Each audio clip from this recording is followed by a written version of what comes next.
sounds great. Thank you so much. We'll see you tonight. All right, bye-bye. Bye. Southbounders coming in.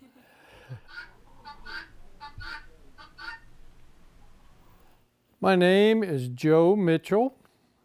I have been running this hostel for 18 years. I started it in 2000.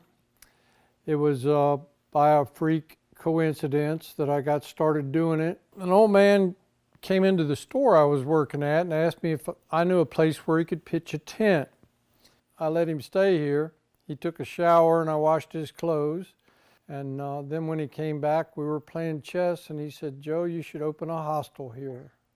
Well, it's just a 3-bay garage with bunks and couches. People sleep on the couches, people sleep on the floor. When it gets heavy in the NOBO flow, the northbound flow, we'll average 20 to 25 people a day. I want everybody to sign the register. That helps me keep count of how many people I have. A lot of people come through, some stop, some don't. My name is Foxy, and my name is Little Fox off of the trail, and I'm from central Vermont. I've hiked Vermont, New Hampshire, and Maine, and then I flipped ahead to West Virginia and Virginia. I've hiked 630 miles, and then I busted up my knee. I got to Four Pines a few nights ago via a very expensive shuttle. An average day on the Appalachian Trail means waking up about the time that everybody else in the camp wakes up, and that's about 5 o'clock. And you walk for as long as you want to, and then you do whatever you want to do as far as food. And then you keep hiking until the afternoon or the evening, and that goes on for about 3 days. We travel into town and are the spectacle of the entire roadside. Pretty much runs itself. I don't have to do that much. Every now and then I discipline people, but not very often. Hikers seem to like the freedom they have when they're here. This hostel, compared to other hostels, is wonderful in that it's pay what you will, and there are very few pay what you will hostels. It's pretty crusty here. I find that that doesn't add or detract, but it is very much something to have a half-gallon of venison steaks on hand.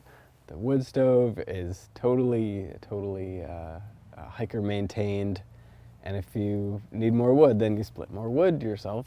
It's been interesting. I'm a big old redneck guy. It's changed me a lot. I meet people from all over the world, and just about every day I meet somebody new. So it's a little different talking to people of, people from overseas that speak very little English. It's really hard to have a conversation with them, but we figure it out one way or another. I think that Joe is very exciting. He's really doing it right. He's very much a different generation than I am, and I just can't wrap my mind around this world that I live apart from.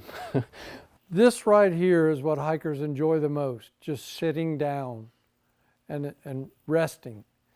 Sometimes they just enjoy having a place where they can kick back, drink a beer, relax. I just fell in love with it because the people that come here are very appreciative. Whenever people tell me, and some do come to me directly and say, "Hey Joe, thanks so much for letting us stay." And I said, "Well, it happens every day." And you learn to love it after a while. I've enjoyed all 18 years of it.